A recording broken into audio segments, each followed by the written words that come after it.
সজনে ডাঁটার মধ্যে 1 চামচ সর্ষে দিয়ে দারুণ স্বাদের এই রেসিপিটা একবার ট্রাই করে দেখতে পারো। গরম ভাতের সঙ্গে কিন্তু দুর্দান্ত লাগে খেতে। বানানো যেমন সোজা, খেতেও কিন্তু অনেকটাই মজা লাগে। অর্ধেক ভাত কিন্তু এই পদ দিয়ে খাওয়া হয়ে যাবে। যারা সজনে ডাঁটা খেতে ভালোবাসো, এই রেসিপিটা একবার হলেও বাড়িতে ট্রাই করে দেখতে পারো। নমস্কার বন্ধুরা, মিনাস কুকিং উইথ নেচারে আপনাদের সবাইকে স্বাগত জানিয়ে শুরু করছি আমার আজকের রেসিপি। আমার রেসিপিগুলো আপনাদের কেমন লাগে কমেন্ট করে জানাবেন। ভালো লাগলে লাইক, কমেন্ট, শেয়ার করে আমার পাশে থাকবেন। চলুন তাহলে রেসিপিগুলো শুরু করা যাক। জন্য দেখো, এখানে সজনে ডাঁটা কেটে নিয়েছি। ডাঁটার খোসা ছাড়িয়ে ডাঁটাগুলো পরিষ্কার করে ধুয়ে নিয়েছি। আর এই রেসিপিটার জন্য এইরকম একটু মোটা মোটা ডাঁটাই লাগবে। কড়া বসিয়ে দিচ্ছি, কড়ার মধ্যে দিচ্ছি সর্ষের তেল। রান্নাটা করব সর্ষের তেলে। তেল গরম করে নিয়েছি, ফোড়নে দিচ্ছি একটা শুকনো লঙ্কা আর দেবো 5 ফোড়ন। ফোড়নটা প্রথমে ভালো করে ভেজে নেব। ফোড়ন ভালো করে ভেজে নিয়েছি, কেটে রাখা ডাঁটাগুলো দিয়ে দিচ্ছি।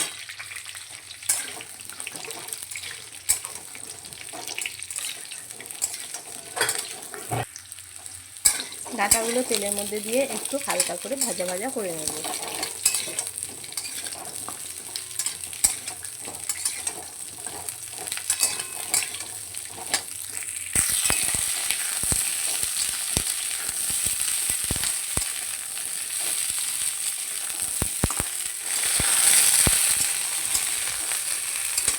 ডাঁটাগুলো দেখো হালকা লালচে করে ভেজে নিয়েছি।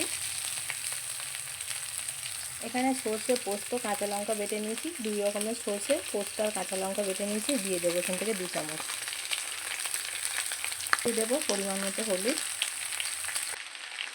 অল্প দিচ্ছি একটু লঙ্কার গুঁড়ো। ঝালটা তোমরা তোমাদের পছন্দ মতো দেবে। আর দেবো স্বাদ মতো নুন।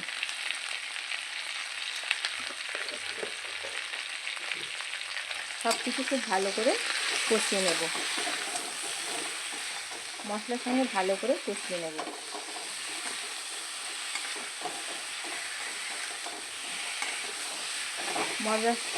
মশলার সঙ্গে ডাঁটাটা একটু ভালো করে কষিয়ে নিতে হবে।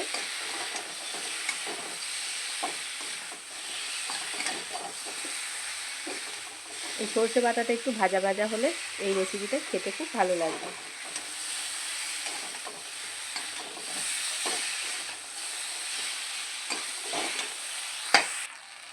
এটা খুব ভালো করে ভাজা ভাজা করে নিয়েছি।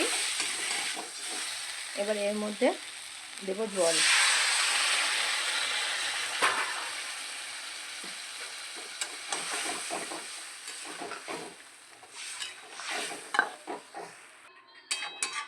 দিয়ে দিচ্ছি, ঢাকা দিয়ে ডাঁটাগুলো ভালো করে সেদ্ধ করে নেব। 4 মিনিট পর ঢাকাটা খুলে নিচ্ছি। ডাঁটাগুলো সেদ্ধ হয়েছে কিনা দেখে নেব। ডাঁটা সেদ্ধ হয়ে গেছে।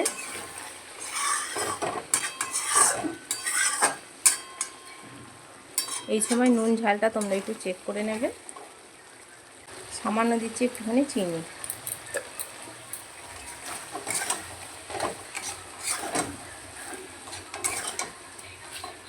যে গ্রেভিটা আছে, এই গ্রেভিটা আর একটু আমি শুকনো করে নেব। অনেকটা শুকনো হয়ে গেছে, এটা আর শুকনো করব না।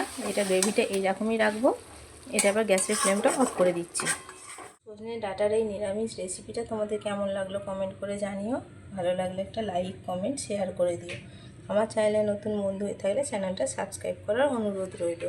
পাশে থাকা বেল আইকনটা অবশ্যই প্রেস করে দেবে। আমার চ্যানেলে নিত্য নতুন ভিডিও আপলোড করলে ভিডিও নোটিফিকেশান সবার আগে তোমাদের কাছে পৌঁছে যাবে। ফিরে আসবো অন্য কোনো রেসিপি নিয়ে। সম্পূর্ণ ভিডিওটা দেখার জন্য অসংখ্য ধন্যবাদ।